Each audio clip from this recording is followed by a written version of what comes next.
ಆತ್ಮ ಯಾರು? ಒಂದು ಆತ್ಮ ಬರಬೇಕು ಅಂದರೆ ಏನಾಗಬೇಕು? ಸೊ ದೇವರು ಕೊಟ್ಟ ಗೆಳೆತನ ಯಾವುದು? ದೇವರು ನಮಗೆ ಅಂತ ಒಂದು ಸೃಷ್ಟಿ ಮಾಡಿದಂತಹ ಗೆಳೆತನ ಯಾವುದು ಅಂದರೆ ಅದು ದ್ರೌಪದಿಯನ್ನು ಅವರು ಮದುವೆ ಆಗೋ ವಿಚಾರದಲ್ಲೂ ಕೂಡ ಬಹಳ ಕ್ಲಾರಿಟಿ ಕೊಡ್ತಾರೆ ಧರ್ಮರಾಜ. ನಮ್ಮಲ್ಲೂ ಸ್ಪಷ್ಟತೆ ಹೆಚ್ಚಾದಷ್ಟು ಲೈಫ್ ಬಗ್ಗೆ ಪ್ರಶ್ನೆಗಳೇ ಇಲ್ದಂಗಾಗತ್ತೆ. ಯಾಕೆ? ಬಿಕಾಸ್ ಎಲ್ಲದಕ್ಕೂ ಉತ್ತರ ಗೊತ್ತಿರುತ್ತೆ. ಸೊ ಆ ಕ್ಲಾರಿಟಿ ಕಡೆಗೆ ನಮ್ಮ ಜರ್ನಿ ಮಾಡೋಣ. ಸ್ಪಿರಿಚುವಲಿ ನಾವು ತುಂಬ ಗ್ರೋ ಆಗೋಣ. ಆಧ್ಯಾತ್ಮದಲ್ಲಿ ನಾವು ಹೆಚ್ಚು ಗ್ರೋ ಆದಷ್ಟು ನಿಜವಾಗ್ಲೂ ಲೈಫ್ ತುಂಬ ಬ್ಯೂಟಿಫುಲ್ ಆಗಿ.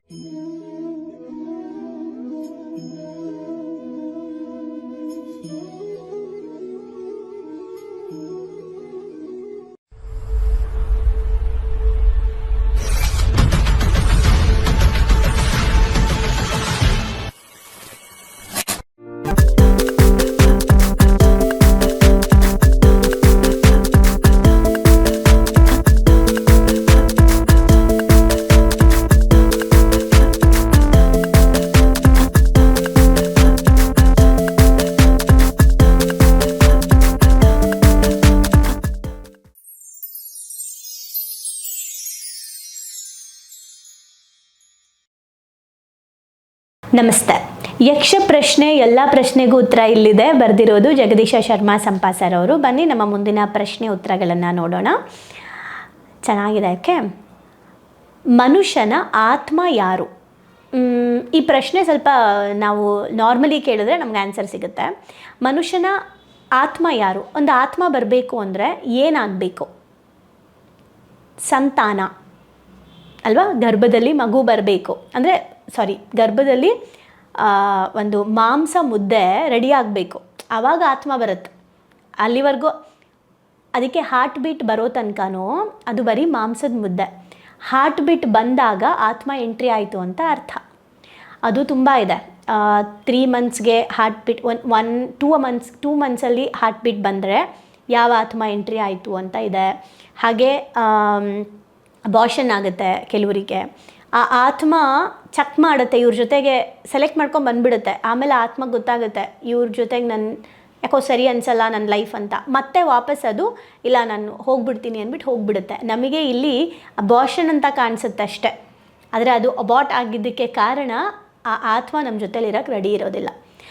ಅದ್ರ ಬಗ್ಗೆ ತುಂಬ ಇದೆ. ಹೇಗೆ ನಾವು ಡಿವೈನ್ ಸೋಲ್ನ ಅಟ್ರ್ಯಾಕ್ಟ್ ಮಾಡಬೇಕು, ತುಂಬ ಇದೆ ಅದ್ರ ಬಗ್ಗೆ. ಓಕೆ, ನೋಡೋಣ. ಪ್ರೆಗ್ನೆನ್ಸಿ ವರ್ಕ್ಶಾಪ್ ಸ್ಟಾರ್ಟ್ ಮಾಡಬೇಕು ಅಂತ ಇದೆ. ಟೈಮ್ ಅಭಾವದಿಂದ ವೆಯ್ಟ್ ಮಾಡ್ತಾ ಇದ್ದೀನಿ. ಫೈನ್. ಸೊ ದೇವರು ಕೊಟ್ಟ ಗೆಳೆತನ ಯಾವುದು? ದೇವರು ನಮಗೆ ಅಂತ ಒಂದು ಸೃಷ್ಟಿ ಮಾಡಿದಂತಹ ಗೆಳೆತನ ಯಾವುದು ಅಂದರೆ ಅದು ಪತ್ನಿಯದ್ದು. ನಾವಿಲ್ಲಿ ತಿಳ್ಕೊಬೇಕಾಗಿದ್ದು ಇನ್ನೊಂದು ವಿಚಾರ, ಲೈಫ್ ಪಾರ್ಟ್ನರ್ ಅಂತೀವಿ ಅಲ್ವಾ? ಲೈಫ್ ಪಾರ್ಟ್ನರೇ ಬೇರೆ, ಸೋಲ್ಮೆಟ್ಟೇ ಬೇರೆ. ಅರ್ಥ ಆಯ್ತಾ? ಲೈಫ್ ಪಾರ್ಟ್ನರ್ ಅಂದರೆ ನಮಗೆ ಈ ಥರ ಗುಣಗಳಿರುವಂತಹ ಒಂದು ಹುಡುಗಿ ಬೇಕು ಅಂತ. ಲೈಫ್ ಪಾರ್ಟ್ನರ್ ವೈಫ್ ಆಗ್ಬೋದು, ಹೆಂಡತಿ ಆಗ್ಬೋದು, ಬಟ್ ನಾಟ್ ಸೋಲ್ಮೇಟ್ ಅಂತ ಹೇಳ್ತಾರೆ. ಓಕೆ, ಕೃಷ್ಣಗೆ ರುಕ್ಮಿಣಿ ಅಥವಾ ಬೇರೆ ಯಾವ ಹೆಂಡತಿ ಕೂಡ ಕೃಷ್ಣಗೆ ಸೋಲ್ಮೇಟ್ ಆಗಿಲ್ಲ, ಲೈಫ್ ಪಾರ್ಟ್ನರ್.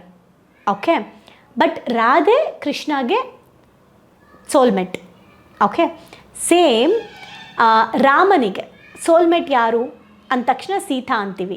ಅಲ್ಲ, ರಾಮನಿಗೆ ಸೋಲ್ಮೇಟ್ ಅಂತ ಬಂದರೆ ಅದು ಆಂಜನೇಯ. ಸ್ವಾಮಿ ವಿವೇಕಾನಂದರಿಗೆ ಯಾರು ಸೋಲ್ಮೇಟ್? ಅವರ ಸಿಸ್ಟರ್ ನಿವೇದಿತಾ. ಈ ರೀತಿ ಅಂದರೆ ನಾನು ಈ ಜನ್ಮದಲ್ಲಿ ಹುಟ್ಟಿದ್ದೀನಿ, ಈ ಲೈಫಲ್ಲಿ ನನ್ನ ಆತ್ಮದ ಉದ್ದೇಶವನ್ನು ಪೂರ್ತಿ ಮಾಡೋದಕ್ಕೆ ನನಗೆ ಯಾರು ಸಂಪೂರ್ಣ ಸಹಕಾರವನ್ನು ಕೊಟ್ಟು ನಿನ್ನ ಜರ್ನಿಯ ಜೊತೆ ನಾನು ಬರ್ತೀನಿ, ನಿನ್ನ ಉದ್ದೇಶಗಳನ್ನು ಕಂಪ್ಲೀಟ್ ಮಾಡೋಕ್ಕೆ ನಾನು ನೀನು ಸೇರಿ ಕಂಪ್ಲೀಟ್ ಮಾಡೋಣ ಅಂತ ಬರ್ತಾರೆ ನೋಡಿ, ಅವರು ನಮ್ಮ ಸೋಲ್ಮೇಟ್. ಇದನ್ನು ನಾನು ಎಲ್ಲೂ ಹೇಳಿರಲಿಲ್ಲ ಇಷ್ಟು ದಿನ, ಇಷ್ಟೇ ಹೇಳಿರೋದು. ಬಟ್ ಇಂಡೀಪ್ ಇದೆ. ಸೋಲ್ಮೇಟ್ಗೂ ಲೈಫ್ ಪಾರ್ಟ್ನರ್ಗೂ ಇರೋ ಡಿಫ್ರೆನ್ಸ್ ಏನು, ಸೋಲ್ಮೇಟ್ ಅಂದರೆ ಏನು, ಲೈಫ್ ಪಾರ್ಟ್ನರ್ ಅಂದರೆ ಏನು, ಸೋಲ್ಮೇಟ್ನ ಅಟ್ರ್ಯಾಕ್ಟ್ ಮಾಡೋದು ಹೇಗೆ. ಬಟ್ ನಾವೇನಾದರೂ ತುಂಬ ಅದೃಷ್ಟವಂತರಾಗಿದ್ದರೆ ಲೈಫ್ ಪಾರ್ಟ್ನರೇ ಸೋಲ್ಮೇಟ್ ಆಗಿ ಸಿಕ್ಕೋ ಚಾನ್ಸಸ್ ಇರುತ್ತೆ. ಅದು ತುಂಬ ರೇರ್ ವ್ಯಕ್ತಿಗಳಿಗೆ ಮಾತ್ರ ಸಿಗುವಂತಹ ಒಂದು ಅಂದರೆ ಆ ಡಿವೈನ್ ಕನೆಕ್ಟ್ ಆಗಿರೋರಿಗೆ ಮಾತ್ರ ಅದು ಸಿಗುತ್ತೆ ಅಂತ ಹೇಳ್ತಾರೆ. ಅದಕ್ಕೆ ನಾನು ಹೇಳ್ತಾ ಇರ್ತೀನಿ ಯಂಗ್ಸ್ಟರ್ಸ್ಗಳಿಗೆ, ನೀವು ಚೆನ್ನಾಗಿ ಸ್ಪಿರಿಚುವಲ್ ಪ್ರಾಕ್ಟೀಸ್ ಮಾಡಿ, ಲೈಫ್ ಪಾರ್ಟ್ನರ್ನ ಅಟ್ರಾಕ್ಟ್ ಮಾಡಬೇಡಿ, ಸೋಲ್ಮೇಟ್ನ ಡಿಸೈನ್ ಮಾಡಿ ಅಂತ. ಅದ್ರ ಬಗ್ಗೆ ತುಂಬ ಇದೆ ಮಾತಾಡೋಕ್ಕೆ. ಅದನ್ನು ಇಲ್ಲಿ ಹೇಳ್ತಾ ಇದ್ದಾರೆ. ಅಂದರೆ ಅವ್ರ ಪ್ರಕಾರ ಏನು ಹೇಳ್ತಾ ಇರೋದು ಅಂದರೆ, ದೇವರು ಕೊಟ್ಟ ಗೆಳೆತನನೇ ಪತ್ನಿ ಅಂತ. ಅಂದರೆ ಧರ್ಮರಾಜನ ಪ್ರಕಾರ ಪತ್ನಿ ಅಂದರೆ ಸೋಲ್ಮೇಟ್ ಅಂತಾನೆ ಅವ್ರ ಪ್ರಕಾರ. ಓಕೆ, ನಾವೀಗ ಅರ್ಥ ಮಾಡ್ಕೊಬೇಕು ಯಾರು ಅಂತ. ಮನುಷ್ಯನ ಬದುಕಿಗೇನು ಆಧಾರ? ಮನುಷ್ಯ ಬದುಕಬೇಕು ಅಂದರೆ ಅವ್ರಿಗೆ ಇದೊಂದು ಆಧಾರ ಇರಬೇಕು. ಅದು ಯಾವುದು ಅಂದರೆ ಮಳೆ ಬಂದ್ರೇ ನಾವು ಬದುಕೋಕ್ಕೆ ಸಾಧ್ಯ ಅಲ್ವಾ. ಮನುಷ್ಯನಿಗೆ ಆಶ್ರಯ ಯಾವುದು? ದಾನ. ನಾವು ದಾನ ಮಾಡ್ತಾ ಇದ್ದರೆ ನಾವು ಆಶ್ರಯದಲ್ಲಿರ್ತೀವಿ ಅಂತ ಅರ್ಥ. ಯಾರು ಧನ್ಯರು? ಯಾರು ಯಾವಾಗಲೂ ಧನ್ಯರಾಗಿರ್ತಾರೆ ಅಂದರೆ ಯಾರು ದಕ್ಷತೆಯನ್ನು ಹೊಂದಿರ್ತಾರೆ ಅವರು. ಕೆಪ್ಯಾಸಿಟಿ ಇರಬೇಕು ನಮಗೆ. ಶ್ರೇಷ್ಠವಾದ ಸಂಪತ್ತು ಯಾವುದು? ವಿದ್ಯೆ. ನಮ್ಮ ಹತ್ರ ಶ್ರೇಷ್ಠವಾದಂತಹ ಸಂಪತ್ತು ಯಾವುದು ಅಂದರೆ ವಿದ್ಯೆ. ದೊಡ್ಡ ಲಾಭ ಯಾವುದು? ನಮಗೆ ದೊಡ್ಡ ಲಾಭ ಯಾವುದು? ಆರೋಗ್ಯ. ಅತ್ಯುತ್ತಮ ಸುಖ ಯಾವುದು? ಸಂತೃಪ್ತಿಯಾಗಿರೋದೇ ಅತ್ಯುತ್ತಮ ಸುಖ. ಶ್ರೇಷ್ಠವಾದ ಧರ್ಮ ಯಾವುದು? ದಯೆ. ಓಕೆ, ಯಾವ ಧರ್ಮಕ್ಕೆ ಶಾಶ್ವತತೆ ಅಂತ ಹೇಳ್ತಾರೆ? ಮೋಕ್ಷವನ್ನು ಪಡ್ಕೊಳ್ಳೋ ಧರ್ಮನೇ ಶಾಶ್ವತ ಅಂತ. ಏನನ್ನು ನಿಯಂತ್ರಿಸಿದರೆ ನೋವಿರೋದು? ಯಾವುದನ್ನು ಕಂಟ್ರೋಲ್ ಮಾಡಿದ್ರೆ ನಮಗೆ ನೋವೇ ಆಗಲ್ಲ? ಮನಸ್ಸು. ಯಾರ ಮೈತ್ರಿ ನಾವು ಕಳ್ಕೋಬಾರ್ದು?